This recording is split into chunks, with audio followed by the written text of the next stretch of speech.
Eu quero mostrar para vocês, são aproximadamente umas 10 da manhã, 10h20, e eu quero mostrar para vocês no mês de março, dia 13. Em 30 anos de América, eu nunca vi um mês de março como esse. Olha só, parece realmente uma paisagem selvagem. Neve, uma tempestade de neve, segundo o broadcast, eu não, me esqueci a palavra em português, a previsão, né? Algumas me disseram que iam cair 18 inches de neve. 18 inches de neve não sei nem a medida em português, mas é umas duas palmas de mão, aproximadamente. Isso no mês de março. Eu, em 30 anos, nunca vi isso no mês de março. E confesso não me lembrar de uma tempestade de neve como essa, mesmo nos outros meses regulares de inverno. Mas olha como é que está. Aquilo ali é uma churrasqueira velha, nós vamos jogar fora. Mas olha como é que está isso aqui. A água ali congelada, parece que está congelada a água naquela piscinazinha, tá vendo? Tudo congelado. Olha, tudo coberto de neve, tá uma coisa incrível. Depois eu vou filmar um pouco lá fora para mostrar como é que está lá fora também, na frente da casa. Você vê que as folhas das árvores estão todas cobertas de neve. Me lembro daquela passagem do Senhor Jesus falando sobre a grande tribulação e ele dizendo assim: ai das que estiverem grávidas naquele dia, orai para que a vossa fuga não caia no sábado. E ai das que estiverem grávidas naqueles dias. Oh, meus amados amigos e irmãos, já imaginou a grande tribulação? As pessoas que não subirem no arrebatamento e tentarem fugir, quem vive em países como esse aqui, em que o único lugar salvo da perseguição será se embrenhando no meio das matas e das florestas. Imagine as pessoas se embrenhando no meio das florestas numa tempestade de neve ou coberta de neve, como vocês veem aqui. Na Sibéria é ainda pior, no Alasca é ainda pior, porque fica mais próximo do Polo Norte, entende? E no Polo Sul também, nos dois polos, coberto de neve. É incrível. Portanto, meus amados irmãos, Jesus disse: orai para que possais escapar do que está para vir. Então eu creio, segundo o que eu tenho interpretado e outros tantos têm interpretado a palavra de Deus, que vai haver um povo que vai escapar da grande tribulação. Vai haver um povo, tá? E esse povo é a igreja. Contrário do que muitos aí afirmam, inclusive eu não me lembro qual é tem uma linha, né? Uma linha de interpretação que diz que a igreja vai passar pela grande tribulação. Essas pessoas que interpretam desse jeito precisam ler mais a palavra de Deus. Porque haverá um povo que não vai passar pela grande tribulação, vai escapar. Entende? Na expressão em inglês, Jesus fala assim, em português, né? Orai. Não é essa passagem, é outra passagem. Eu só sei o seguinte, eu me lembro agora, é uma expressão que Jesus diz, em inglês é take out. Take out em português é tirar. Tirar. Tirar não para dentro, tirar para fora, como na ressurreição de Lázaro, Jesus disse, Lázaro, na versão portuguesa, vem para fora. Então poderia ser vem para dentro e vem para fora. Como ele já estava dentro da sepultura, Jesus vem para fora. Entendeu? E na expressão, quando fala sobre o arrebatamento, Jesus fala assim, agora me lembrei, está em Apocalipse. Está em Apocalipse. porque foste fiel, guardastes, porque guardastes, aí está certo, a palavra da minha perseverança, do meu testemunho, eu também vos guardarei da hora. Aí tá explicado agora. Da hora, tá? De tribulação ou da hora da aflição que está para vir sobre toda a terra. Entende? Então, nessa expressão, te livrarei da hora, em inglês from out. From out, alguma coisa que está tirando do meio. A expressão implica tirar daquela situação, tirar, arrebatar, mover daquele meio.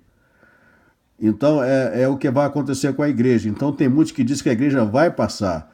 Se você ler essa passagem do livro de Apocalipse, porque guardastes a palavra da minha perseverança, eu também te guardarei da hora, não na hora. Se Deus falasse, porque guardastes a palavra da minha perseverança, eu também te guardarei na hora, isso implica guardar no meio da tribulação, em plena tribulação. Mas como ele diz, porque guardastes a palavra da minha perseverança, eu também te guardarei da hora. Significa fora, significa tirar daquela situação.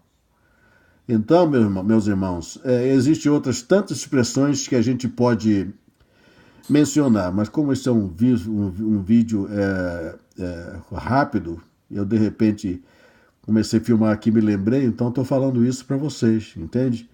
Então, o Senhor Jesus diz, orai para que possais escapar. Olha aí, está em harmonia com essa passagem de Apocalipse, Mateus 24, né? Orai para que possais escapar do que está para vir. Então haverá um povo que vai escapar. E a pergunta é, você está incluído nesse meio? Aí você pergunta, como eu poderia estar incluído nesse meio? Simplesmente segue os ensinos de Jesus. O que ele falou? Orai, para que possais escapar. Você pode escapar sim. Se não é segundo a minha palavra, não é segundo as palavras nem dos apóstolos, mas é segundo as palavras do Senhor Jesus. 2 vezes. Aqui, em Mateus 24, ele afirma que vai haver um povo que vai escapar se orar. E em Apocalipse, ele diz, porque guardastes a palavra da minha perseverança, eu também te guardarei da hora que está para vir para aterrorizar os habitantes da terra. Então, meus amados irmãos, guarda isso com vocês. Isso são apenas, eu estou citando apenas 2 versículos que combatem, que confrontam a heresia de que a igreja vai passar pela grande tribulação. E outra coisa também, que esclarece mais ainda, é que a grande tribulação é justamente para tratar com o povo de Israel, que rejeitou o Senhor Jesus, tá? E para tratar com o mundo. Não tem nada a ver com a igreja. Jesus veio para os seus, os judeus, mas os seus o rejeitaram. Mas a todos quantos creram nele, deu-lhes o poder de serem chamados filhos de Deus, a saber, aqueles que creem no seu nome. E como os judeus rejeitaram a Jesus,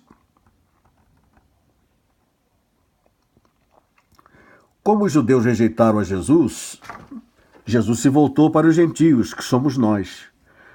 Então, são 2000 anos de Deus agindo e atuando no meio dos gentios, salvando, como diz Pedro, separando um povo para o seu nome.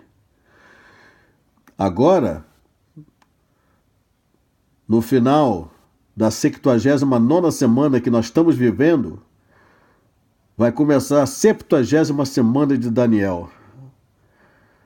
Quando começar a 70ª semana de Daniel, é justamente a tribulação. A igreja é tirada da terra e aí Deus volta a tratar diretamente com Israel. Diretamente com Israel e com as nações. Então, meus amados irmãos, nós estamos já vivendo já no limiar do finalzinho dessa 79ª semana, Foi o tempo que Deus deu para os gentios. Deus deu para os gentios a 79ª semana, sendo que esse espaço de tempo está levando mais de 2.000 anos. Você vê a oportunidade de Deus. Agora Deus vai tratar direto com Israel. Então, a tribulação é chamada em Jeremias, capítulo 30, tempo de angústia de Jacó. Não tem nada a ver com a igreja, mas existem tantas referências que reprovam essa interpretação de que a igreja vai passar pela grande tribulação.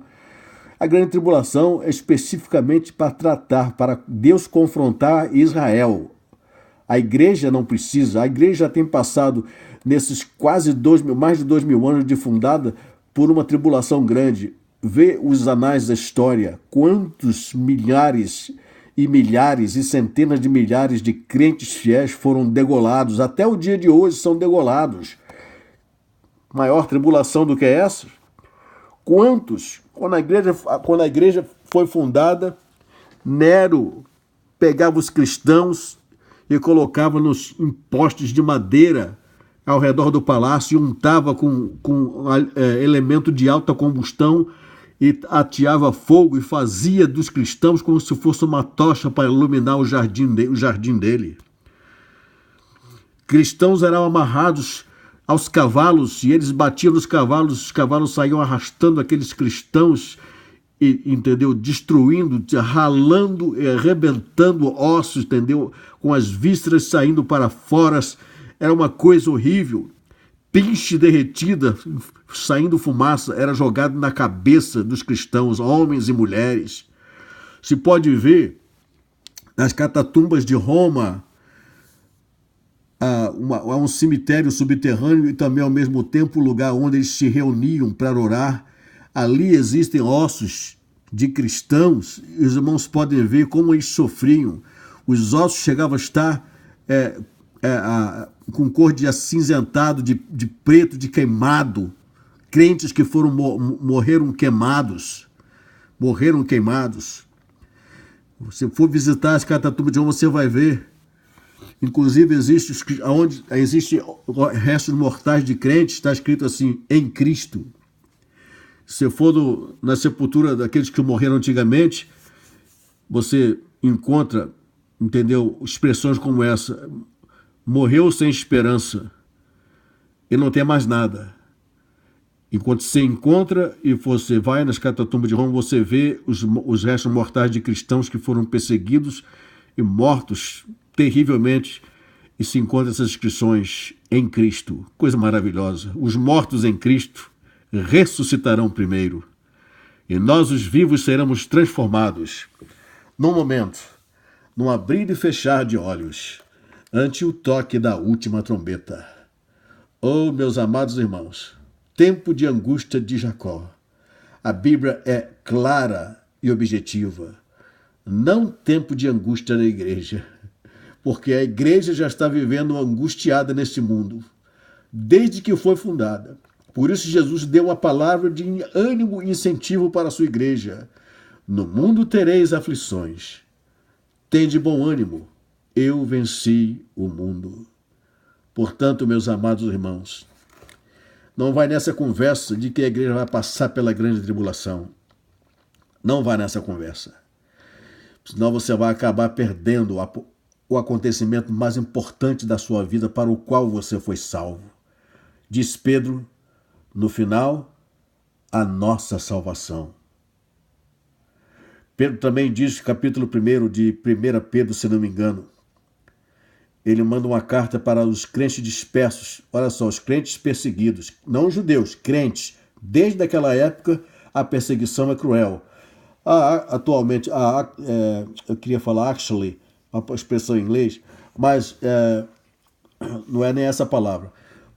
Quando Estevão foi brutalmente assassinado, com o consentimento de Saulo de Tarso, a palavra de Deus diz, entende, que ele foi apedrejado, o primeiro mártir, né? Primeiro mártir do cristianismo. E mataram Estevão. Os anais da história não está escrito